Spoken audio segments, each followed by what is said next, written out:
Урматтуу Нурланбек Тургунбек уулу, мына сиздин бул биздин парламентке сиңирген эмгегиңиз төрага катары, депутат катары бардык кесиптештер тарабынан айтылды.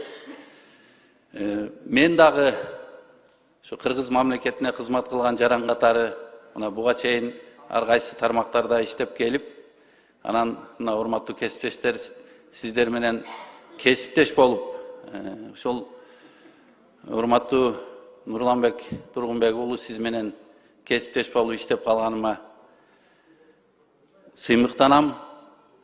Сиздин парламенттеги жасаган иштериңизди бардык кесиптештер билет, бардык аппарат билет.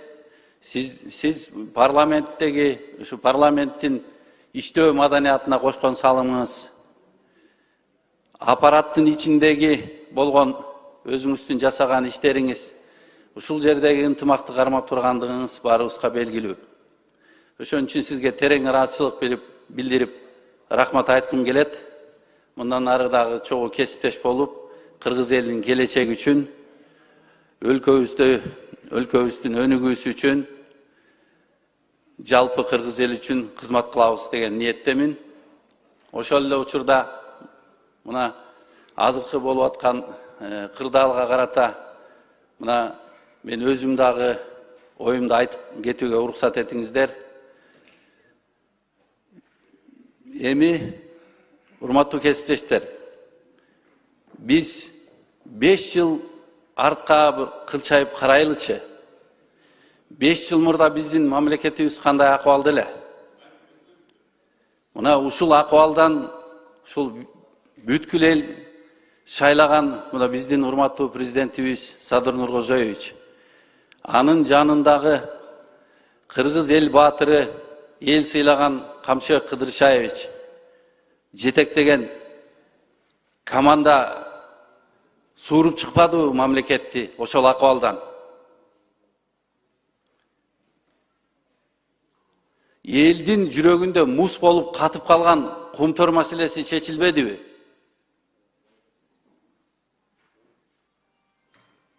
Уюшкан кылмыштуулук менен күрөш боюнча чегараларды чечүүдө, мына мега долбоорлорду ишке ашырууда ушул эки адам башын сайып коюп кыргыз эл үчүн, кыргыз мамлекети үчүн иштеди да.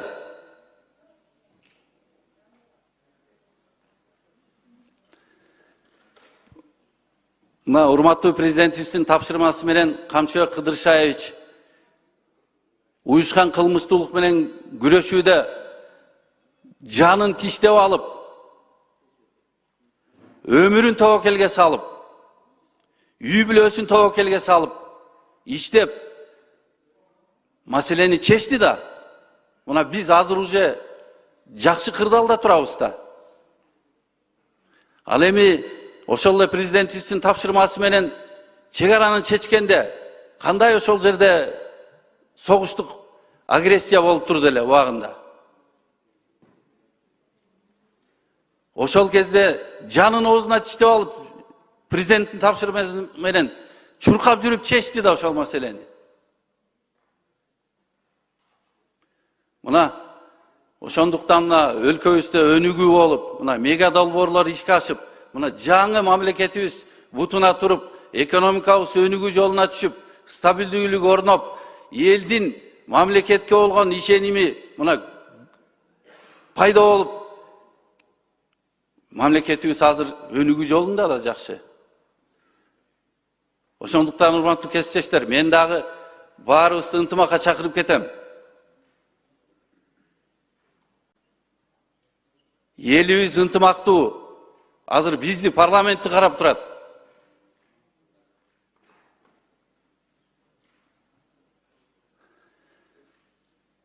Мындай мына бизде азыркы мына элдин ошол кездеги жоопкерчилигин, түйшүгүн, ошол жоопкерчиликти мойнуна ала алган биздин эр азаматтарыбыз аз.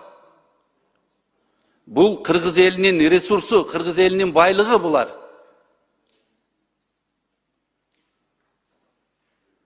Ошондуктан, урматтуу кесиптештер, бардыгы мына Камчыбек Кыдыршаев да өзүнүн кайрылуусунда айтты. Урматтуу президентибиздин чечимин баарыбыз аткарууга милдеттүүбүз.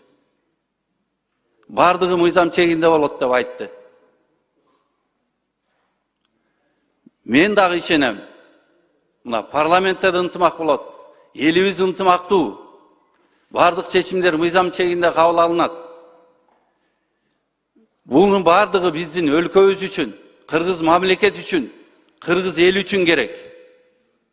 Парламент үчүн керек.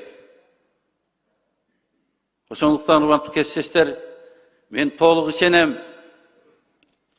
Ошол урматтуу президентибиз Садыр Нуркожоевич менен, Камчыбек Кыдыршаевич менен башынан баштап бир мамлекет үчүн, эл үчүн иштеп келаткан инсан катары баарыбыздан, баарыңыздардан суранып кетем. Баарыбыз ынтымактуу бололу. Өлкөбүздүн өнүгүүсү үчүн, стабилдүүлүгү үчүн, кыргыз эл үчүн. Рахмат баарыңыздарга.